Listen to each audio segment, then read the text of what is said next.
Hidup orang Kristen bukanlah hidup karena melihat, tetapi hidup karena percaya.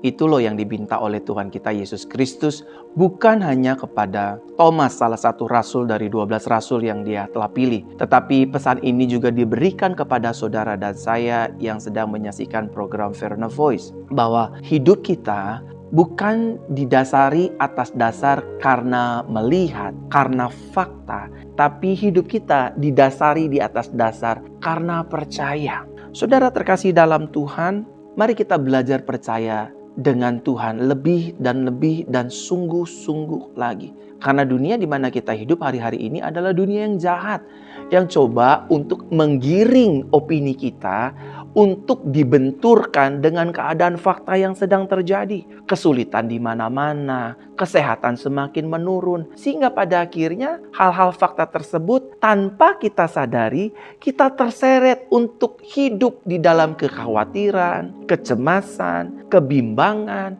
ketakutan. Masalah-masalah ini pada akhirnya menghasilkan result bagi kemerosotan tubuh kita. Kita akan mengalami stres. Dan orang kalau sudah terlampau stres dan dibiarkan berlarut-larut, orang tersebut akan mengalami depresi yang sangat-sangat tinggi.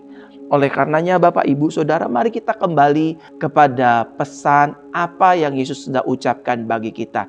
Hidup kita as a Christian bukan karena melihat fakta, melihat kenyataan, melihat rekening kita, melihat kelakuan suami kita, melihat apapun. Dan Yesus juga, Bapak Ibu Saudara, mengajarkan kepada setiap kita, berbahagialah kita yang tidak melihat namun percaya. Seru kan Bapak Ibu Saudara? Yesus ngomong 2 kali loh, ucapan yang gak biasa bagi manusia pada umumnya.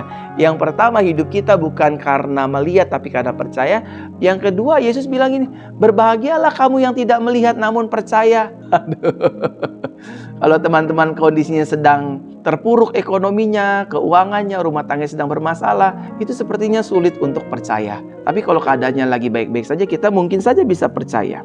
Nah, saudara terkasih dalam Tuhan, tapi Yesus tidak bisa ditawar. Dia bilang bahwa berbahagialah kamu yang tidak melihat, tetapi percaya. Nah, pertanyaannya adalah, Bapak Ibu Saudara yang terkasih dalam Tuhan, hal apa yang sering membuat hidup kita pada akhirnya tidak percaya kepada Yesus? Yang saya pelajari sih, yang pertama Bapak Ibu Saudara, karena kita tidak mengenal pribadinya dengan benar.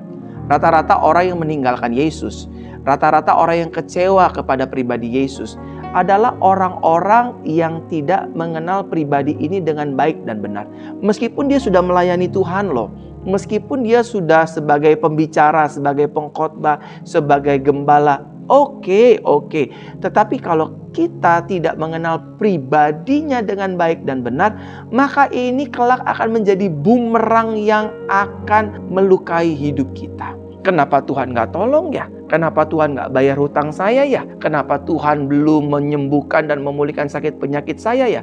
Lihat, orang yang tidak mengenal pribadi Yesus dengan baik dan benar akan selalu muncul di pikiran dan di hatinya pertanyaan demi pertanyaan.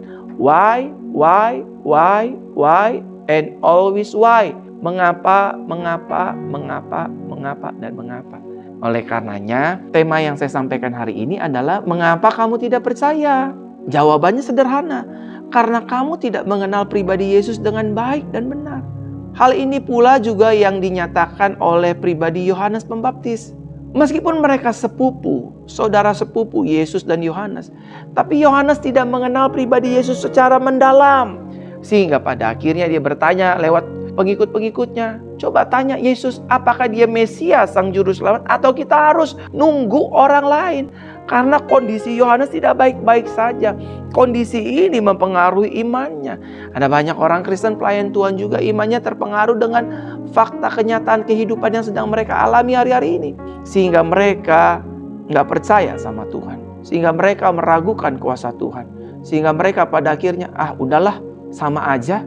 Orang yang di luar Yesus juga hidupnya bahagia, senang, banyak duit. Bukan itu poinnya. Poinnya, kenallah Tuhanmu dengan baik dan benar. Yang kedua, masalahnya Bapak Ibu, hal apa yang sering membuat hidup kita tidak percaya kepada Yesus? Yang kedua, karena pikiran negatif yang terlalu menguasai kita. Seringkali pikiran negatif itu menguasai hidup saudara dan saya. Besok gimana ya bayar tagihan? Kira-kira anak saya gimana ya bayar uang sekolahnya? Kira-kira bayar kontrakan rumah gimana ya bulan depan? Kira-kira penyakit saya bisa sembuh nggak ya? Kira-kira jemaat saya bisa rame nggak ya? Pikirannya negatif terus. Suami saya kok belum pulang sampai jam segini? Apa jangan-jangan dia selingkuh? Apa jangan-jangan dia jalan sama sekretarisnya? Kenapa telepon saya nggak diangkat-angkat ya sama istri saya ya? Apa jangan-jangan dia lagi reuni sama teman-teman SMA atau teman kuliahnya dan asik duduk kongko-kongko di mall sambil minum kopi? Akhirnya kita negative thinking. Jangan memanjakan pikiran negatif. Pikiran negatif itu datang dari setan dan juga dari pikiran kita sendiri yang terlalu kita manjakan. Sehingga pada akhirnya iman kita mengalami kemerosotan dan kita pada akhirnya tidak percaya kepada penyertaan dan pembelaannya. Saudara terkasih dalam Tuhan, buang jauh-jauh pikiran negatif dari kehidupan kita sebagai orang percaya. Sebaliknya saudara harus berkata dengan Tuhan, Tuhan aku percaya, Tuhan pasti bela saya, Tuhan pasti berkati saya, Tuhan pasti pulihkan rumah tangga saya, Tuhan pasti pulihkan kerjaan saya, Tuhan pasti berkati pelayanan kami. Gitu dong. Kalau kita bisa berpikir negatif, kenapa kita nggak mau belajar untuk berpikir positif? Amin. Dan yang ketiga, apa yang menjadi alasan kita pada akhirnya tidak mempercayai pribadi Yesus? Yang ketiga, karena ucapan dan perkataan yang tidak membangun dari orang lain. Kita percaya sama perkataan orang lain.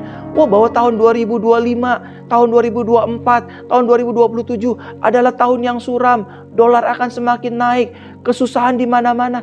Kalau kita bisa percaya sama perkataan orang, kenapa kita nggak percaya sama perkataan Yesus? Bahwa aku adalah Tuhan yang menyertai hidupmu.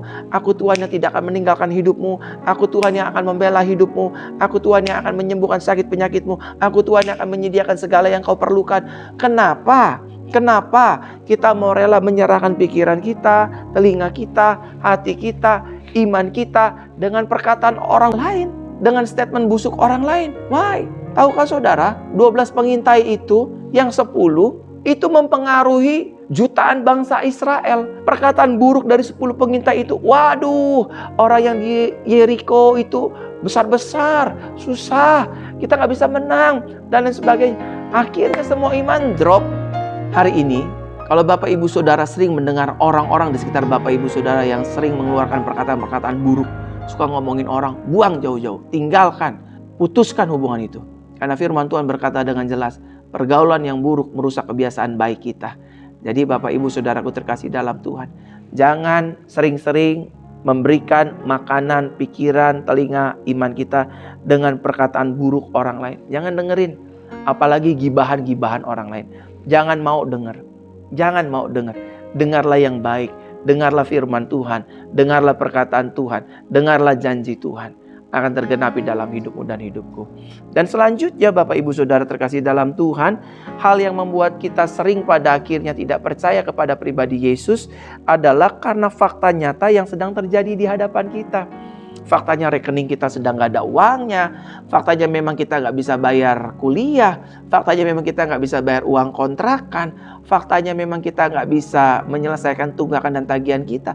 Akhirnya kita mengentertain fakta demi fakta. Ini kita kena kemakan dusta iblis. Oke, kita gak punya uang, tapi Tuhan kan punya cara. 1001 cara untuk menolong bagaimana kita membayar tagihan kita. Bagaimana kita membayar cicilan kita. Bagaimana kita bisa menyekolahkan anak-anak kita. Bagaimana cara kita bisa membayar uang karyawan tagihan demi tagihan. Dia punya banyak cara. Tinggal kita sabar menanti caranya Tuhan. Dan saudara perlu ketahui baik-baik. Orang yang tidak percaya kepada Yesus, orang yang tidak percaya kepada firman Yesus, orang yang tidak percaya dengan kuasa Yesus, maka hidupnya suka atau tidak suka akan dipenuhi dengan ketakutan, akan dipenuhi dengan kekhawatiran, akan dipenuhi dengan kebimbangan, akan dipenuhi dengan iman yang merosot. Tapi sebaliknya, orang yang mempercayai Yesus, dia tidak akan dipermalukan, dia tidak akan dikecewakan, dia tidak akan ditelantarkan dan dibiarkan. Karena Yesus sangat suka untuk dipercayai dan diandalkan. Ingat, kita bukan hidup karena melihat, tetapi kita hidup karena percaya. Yang kedua, Bapak Ibu Saudara terkasih dalam Tuhan, yang perlu kita ingat baik-baik. Orang yang tidak percaya Yesus, hidupnya itu bukan hanya penuh dengan ketakutan, tapi orang yang hidupnya tidak percaya kepada Yesus, hidupnya mudah kecewa, hidupnya mudah diisi dengan amarah, Hidupnya mudah diisi dengan emosi. Orangnya sebentar-sebentar kecewa. Melihat suami melakukan hal-hal tidak baik, kecewa, marah, emosi. Sebentar-sebentar ngomong bercerai, sebentar-sebentar ngomong berpisah dan lain sebagainya. Kalau saudara nggak percaya Yesus, saudara akan kecewa. Saudara akan kecewa. Dunia ini di mana kita hidup tidak bisa memberikan kita damai sejahtera, sukacita, kedamaian, dan ketenangan. Hanya Yesus yang bisa memberikan itu. Jadi kalau saudara nggak percaya Yesus, saudara bersiaplah untuk hidup di dalam kekecewaan demi kekecewaan. Dan orang yang tidak percaya Yesus hidupnya tidak bisa merasakan dan mengalami mukjizat. Jadi ingat ya, orang yang nggak percaya Yesus hidupnya akan penuh dengan ketakutan. Orang yang tidak percaya Yesus hidupnya akan mudah kecewa. Orang yang tidak percaya Yesus hidupnya tidak akan mengalami dan merasakan mukjizat serta pertolongannya. Ya nggak percaya. Kalau dibilang, ayo ke gereja, nanti didoakan kamu sembuh.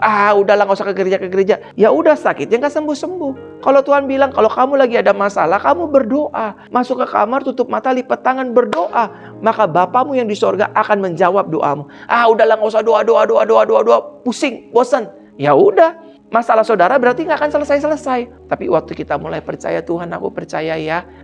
Bulan depan Tuhan akan bayarkan gaji karyawan. Minggu depan Tuhan akan berkati aku. Hari depan Tuhan akan memberkati hidupku.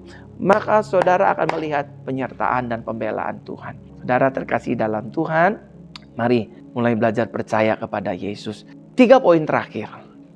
Bagaimana kita bisa menjadi orang yang percaya kepada pribadi Yesus? Gimana caranya, Pastor? Saya bisa meningkatkan kepercayaan kita kepada Yesus. Yang pertama, kenalah pribadinya lebih lagi.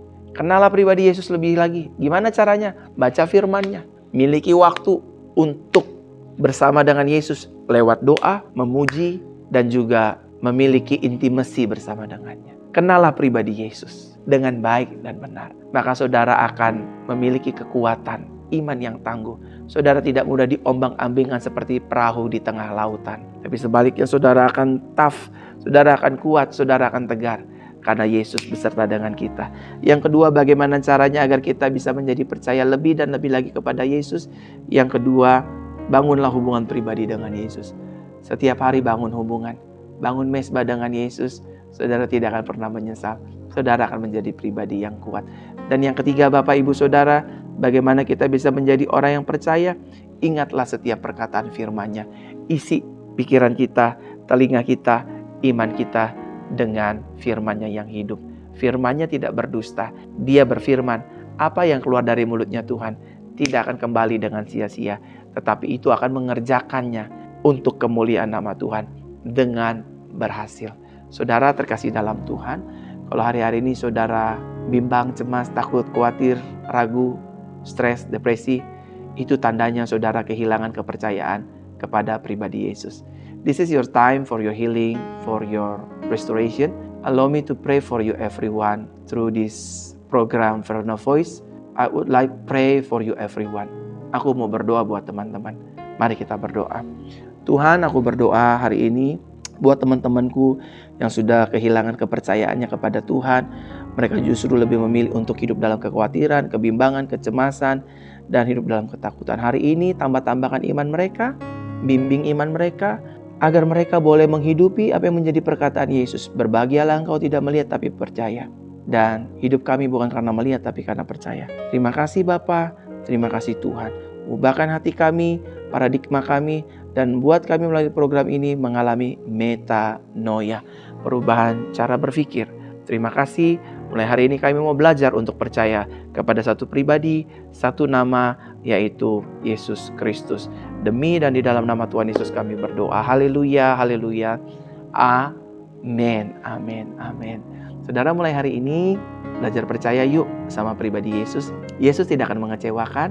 Yesus tidak akan menyakiti hatimu. Selama engkau percaya kepada Yesus, Dia akan setia kepada kita. Dia pasti tolong kita, Dia pasti bela kita, dan Dia pasti mengasihi hidup saudara dan saya apa adanya dan bukan ada apanya. Mari belajar percaya. Tuhan Yesus memberkati. Sampai jumpa di program Verona Voice selanjutnya. Haleluya.